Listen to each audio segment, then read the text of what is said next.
त्याग तत्व क्या है? त्याग तत्व की देवी कौन सी हैं? त्याग तत्व की देवी हैं वज्र वैरोचिनी छिन्नमस्तिका। त्याग का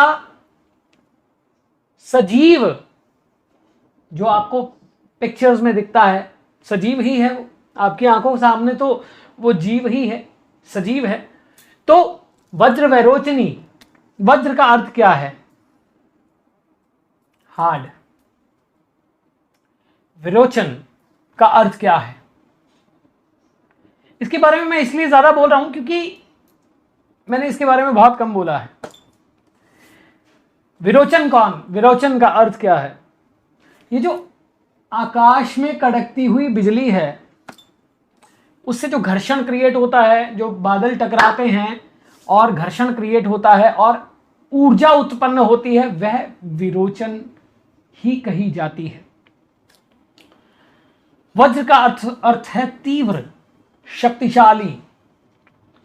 परंतु आज हम त्याग तत्व की बात करने आए हैं। आपने शून्य तत्व को जाना, आपने जिन मित्रों ने वीडियोस नहीं देखी हैं प्लीज देख लें। शून्य तत्व, कल्पना तत्व, आकर्षण तत्व और फिर त्याग। अब जब आप शून्य थे, आपकी जिंदगी में कुछ नहीं बचा, आपने महाकाली को याद कर लिया। उसके बाद एक कल्पना आई तो मां तारा के याद में या उनके रूप में। फिर उसके बाद उस कल्पना का आकर्षण आया कि मैं उसे पूर्ण करूंगा। फिर उसके बाद आती है मां छिन्नमस्तिका, जो अपना कार्य करती है आपके त्याग के रूप में। कभी उनके रूप को देखा है?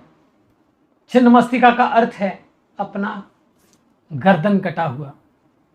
और उनकी योगिनियां, उनकी साथिनियां जो उनके साथी थे, इसके बारे में हम उनके रूप के बारे में, क्योंकि चिंतपूर्णी भी बोला जाता है उन्हें, तो इसके बारे में हम जरूर बात करेंगे।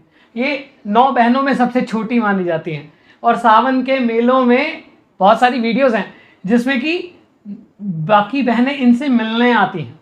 और आपको पता है ये इतनी, वज्र का अर्थ क्या है? शक्तिशाली। ये इतनी शक्तिशाली हैं कि हम जब कभी नवदुर्गाओं, कभी ये दर्शनों के लिए जाते हैं, इनका प्रसाद आगे नहीं जाता, इनके दर्शन सबसे लास्ट में होते हैं या इनका प्रसाद खा के जाना पड़ता है। तो अब ये तो सजीव रूप की बात है, मैं तत्व की बात कर रहा हूं। वज्र वैरोचिनी का अर्थ है तीव्र, आकाश की बिजली। जब बादल टकराते हैं तब क्या होता है? बिजली उत्पन्न होती है, ऊर्जा उत्पन्न होती है। उसके लिए टकराना जरूरी है। खाली बादल में कभी होता है? खाली बादल तो फट ही जाता है, बिजली नहीं आती। तो वो जो घर्षण है, आकर्षण के बाद का घर्षण है कि मुझे इस चीज को पूरा करना है और इस चीज को पूरा करने के लिए मुझे जो भी त्याग करना पड़े मैं करूंगा, वो छिन्नमस्तिका है। वो आपके उस भाव में, उस थॉट में, उस स्थिति में, उस परिस्थिति में अवस्थित हैं और वही है वज्र वैरोचिनी। यही है त्याग तत्व। सृष्टि में जब, सृष्टि को सब प्यारे हैं, जीवन में जैसे आपको अपनी हर एक चीज प्यारी है, वैसे ही सृष्टि को आपका जीवन भी प्यारा है। हर पेड़ पौधा, हम तो वनों की भी रक्षा करते हैं। हम तो छोटा सा प्लांट भी हो, कोई कीड़ा भी हो, तो हमारा सनातन कहता है कि नहीं मारना है। तो हम सबसे प्रेम करते हैं।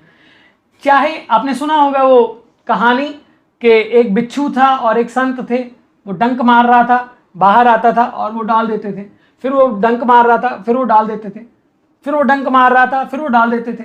तो ये छिन्नमस्तिका है जो उस त्याग के पीछे है। खुद पे डंक खा लेना है परंतु दूसरों को भोजन देना है।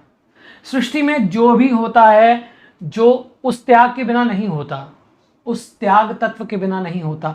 आपको अपने जीवन में कुछ अचीव करना है। आपकी मदर ने भी आपको 9 महीने त्याग करके अपने गर्भ में रखा है।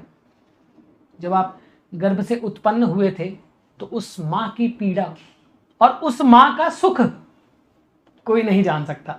तो इसीलिए मां के रूप में वो त्याग तत्व बन के आपके जीवन में भी अवस्थित है। इन्हें चिंतपूर्णी कहा जाता है। चलो वो बात अलग है। त्याग तत्व के बिना आपके जीवन में कुछ भी नहीं है।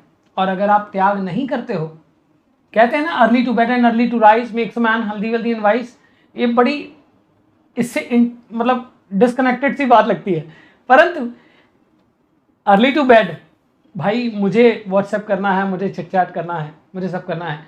अर्ली टू राइज, अरे यार सो जाते हैं, इसके पीछे भी तो त्याग है ना। मुझे एक्टर बनना है, मुझे बलशाली बनना है, मुझे अमीर बनना है, तो आपको निद्रा भी त्यागनी पड़ती है, या फिर कुछ ऐसी चीजों को त्याग करना पड़ता है। तो जीवन में कोई भी त्याग है वो बिना इस महाविद्या के अस्तित्व के नहीं है।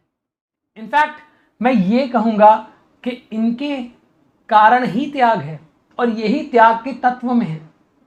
आपके जीवन में आपको अपने बच्चों के लिए, अपने जीवन के लिए, अपनी अच्छाई के लिए, अपने सब प्रकार की जो भी आपको करना है, आपकी इच्छाओं को पूर्ण करने के लिए जो त्याग करना पड़ता है, उसके पीछे छिन्न मस्तिका ही है। इनके स्वरूप के बारे में हम और बात करेंगे। जुड़े रहिएगा, तत्वों की यात्रा कॉन्टिन्यूअस चलने वाली है।